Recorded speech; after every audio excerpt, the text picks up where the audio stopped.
সকাল বা সন্ধ্যা, বৃষ্টি বা রোদ, আড্ডা, নীরবতা, একাকিত্বে, সকাল বিকেল, অফিসের ব্যস্ততা, বন্ধুদের আড্ডায়, আত্মীয়দের বাসায়, চা ছাড়া আমাদের চলেই না। চা খেতে খেতে আড্ডা দিতে পছন্দ করে না এরকম মানুষ খুবই কম। ভীষণ ব্যস্ততায় এক কাপ চা আপনার মনকে করে দিতে পারে চাঙ্গা। চা খুব পছন্দের জিনিস। চা খেতে পছন্দ করে না এমন মানুষ পাওয়া খুব রেয়ার। তাই তো আজ আমি আপনাদের সামনে নিয়ে আসলাম দুধ চা তৈরির সঠিক রেসিপি। দুধ চা তৈরির আগে আপনাদের কাছে আমার একটা রিকোয়েস্ট, আপনাদের যদি মিথিলা স্মার্ট কিচেন চ্যানেল ভালো লাগে তাহলে অবশ্যই আমার চ্যানেলটি সাবস্ক্রাইব করবেন, লাইক কমেন্ট করে আমার পাশে থাকবেন। আজ আমি আপনাদের সঠিক পদ্ধতিতে কিভাবে দুধ চা তৈরি করবেন তা দেখাবো। দুধ চা তৈরির জন্য আমি এখানে এক কাপ আধা লিটার দুধ নিয়েছি। এই দুধটা ঠান্ডা দুধে চা করলে ভালো হয় না। দেখতে পাচ্ছেন আমি বাটিতে প্রায় আধা লিটার দুধ নিয়েছি। আধা লিটার দুধের জন্য আমার 2.5 চামচ চা পাতি লাগবে। এবার ফ্রাই প্যান আমি চুলায় উঠিয়ে দিলাম। রান্নার এই পর্যায়ে দুধগুলা ফ্রাই প্যানে ঢেলে দিব। তারপর আমি চুলার আঁচটা মিডিয়াম করে দিব। এরপর দুধ আমি নাড়তে থাকবো।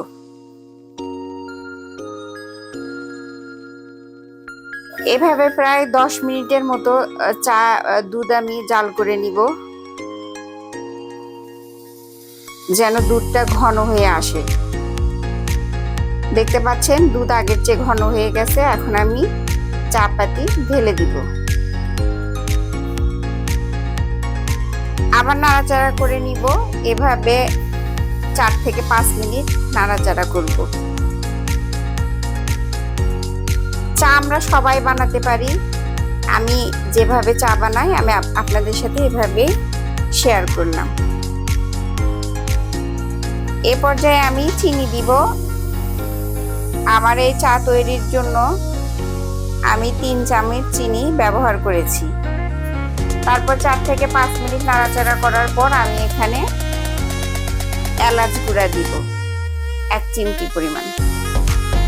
এরপর আবারও আমি 4 থেকে 5 মিনিট নাড়াচাড়া করে নিব।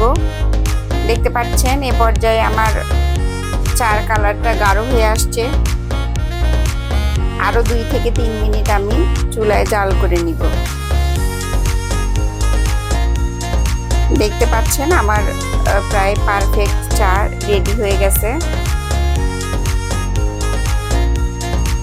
এ পর্যায়ে আমি চা ঢেলে নিব।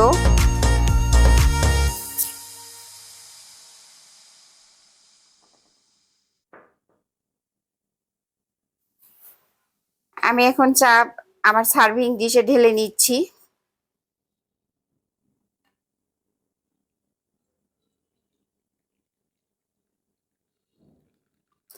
আড্ডায় 1 কাপ চা হলে কিন্তু মন্দ নয়।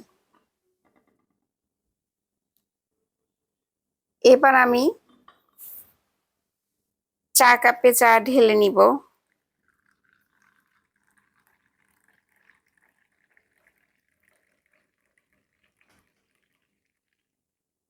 আমার চা ঢালা প্রায় শেষের দিকে।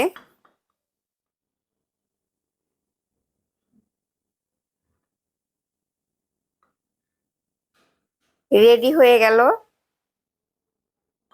পারফেক্ট দুধ চা। যারা আমার মতো দুধ চা খেতে পছন্দ করেন তারা অবশ্যই লাইক কমেন্ট করবেন। একদম রেডি।